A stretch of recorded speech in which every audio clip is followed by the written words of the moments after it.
President Dwight Eisenhower was the first president to ride in a helicopter while in office. His critics called it a taxpayer-funded luxury. But was it? Or was it a matter of national security? I'm Bob Summers, and this is a presidential story.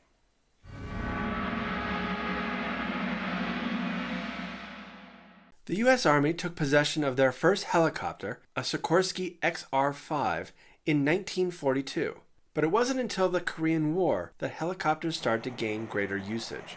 During that war, an amazing 40,000 casualties were evacuated by helicopter, leading more people to think about the advantages of helicopter travel. And yet, despite this success, the Secret Service still had safety concerns about helicopters and prohibited their use for the chief executive. But apparently it was safe enough for the vice president. In 1953, Richard Nixon became the first vice president to fly in a helicopter when he visited forward positions in Korea. After the Soviet Union tested their first nuclear bomb in 1949, the U.S. ramped up preparations for a possible attack. The Cold War was on. In 1955, as part of an annual national civil defense exercise known as Operation Alert, 5 Army helicopters evacuated key Pentagon personnel while Eisenhower and his White House staff went on a 6-hour car ride to a secret mountainside retreat. Later that year, there was another exercise, but this time, Air Force helicopters evacuated 14 key White House and National Security Council personnel, including Vice President Nixon, to a shadow headquarters where Eisenhower was already waiting. The Secret Service would still not allow the president to fly in any single-engine aircraft, which included helicopters. After these 2 exercises, it became clear to those in the White House that because of Washington, D.C.'s congested highways, that a land evacuation plan was not going to cut it during an emergency. Plus, Eisenhower absolutely hated traffic. As the NATO Supreme Commander, he had grown accustomed to the fast and convenient travel of helicopters to visit various bases around Western Europe.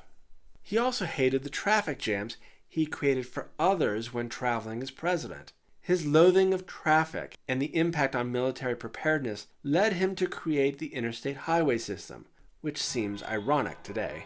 Lieutenant Colonel William Draper, Eisenhower's Air Force aide and chief pilot since his days as NATO's Supreme Commander, took point on getting Eisenhower into a helicopter. Eventually, he overcame the Secret Service objections.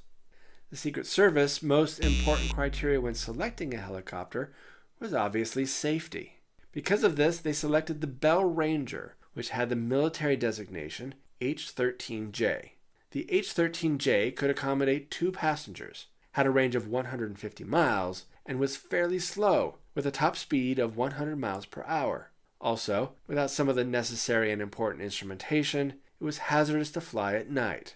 Oh, and there was only 1 pilot, so heaven forbid if anything should happen to him. But the H-13J had over 10 years of flight history to show it was safe. It was also very cost-effective, with a base price of $40,000, and it only cost $34 per hour to operate. For that price, the government bought 2. They also needed pilots. They selected 33-year-old Major Joseph E. Barrett, the most accomplished helicopter pilot in the Air Force, as the president's pilot. His backup was Captain Lawrence Cummings. On May 31, 1957, as part of a flight test, Major Barrett landed the first helicopter on the White House lawn. Although it was not the first rotary wing aircraft to land there, in 1931, a Pitcairn Sierra PCA-2 autogyro touched down as part of an award ceremony.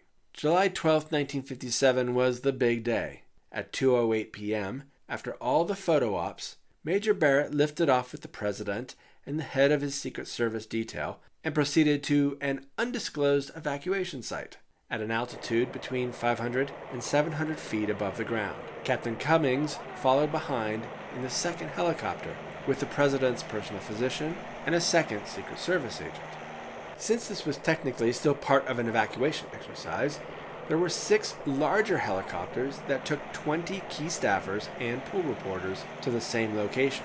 And even though they departed later, the faster helicopters arrived much earlier than the president. When he finally did land, the president was sweating from the uncomfortable ride. There was a bubble top that magnified the heat, but the helicopter had no air conditioning. And Eisenhower was annoyed to find everyone else had already landed. After his return trip to the White House, he never rode in the H-13J again. But he was not finished with helicopter travel. Less than 2 months later, he took a ride in a Marine Sikorsky HUS-1, which was larger, faster, and much more comfortable. Despite these helicopters costing 6 times as much, the president ordered Lieutenant Colonel Draper to switch to these new models. Interestingly, the Air Force did not operate these large helicopters, so Draper worked with the Army and the Marine Corps to establish the new presidential helicopter program. And so that he would not show a preference for one branch over the other, Eisenhower would alternate trips between the two.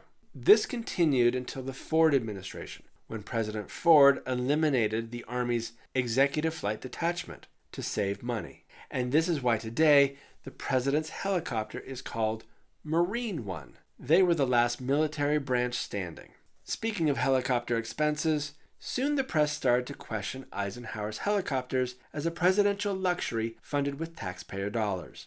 The Wall Street Journal noted that the helicopters only saved 6 minutes on a trip to National Airport. This was a minimum savings based on ideal traffic. They continued by sarcastically stating, "It is nice, too, that the president can save time, even if he is having trouble saving the taxpayers' money." Eisenhower had eliminated from the presidential travel stable the expenses of yachts and rail cars that had been used by his recent predecessors to the tune of over $600,000 annually. But he also expanded the limousine fleet, took more airplane flights, and now added helicopters. The criticism of the helicopters' expense continued to gain momentum. At a press conference to promote the latest budget, a reporter asked how the president might cut government spending. For instance, the reporter asked, "Would you be willing to do without that pair of helicopters that have been proposed for getting you out to the golf course a little faster than you can make it in a car?" The White House press corps had never seen Eisenhower so angry. Well, I don't think much of the question because no helicopters have been procured for me to go to golf course. Thank you. That's all.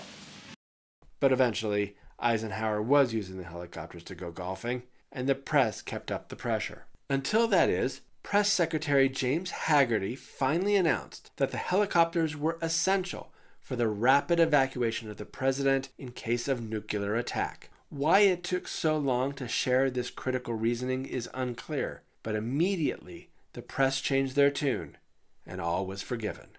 As Eisenhower gave John F. Kennedy an introductory tour of the White House, Eisenhower showed the president-elect a button on the Oval Office desk and said, "If you punch this button, a helicopter will be on the South Lawn in 5 minutes." Kennedy pushed the button, and to his amusement, a helicopter was indeed there in 5 minutes. Thanks for watching. If this video revved your rotors, please help out the channel, like and subscribe. And please fly on over to POTUS.com to learn more interesting facts about the presidents.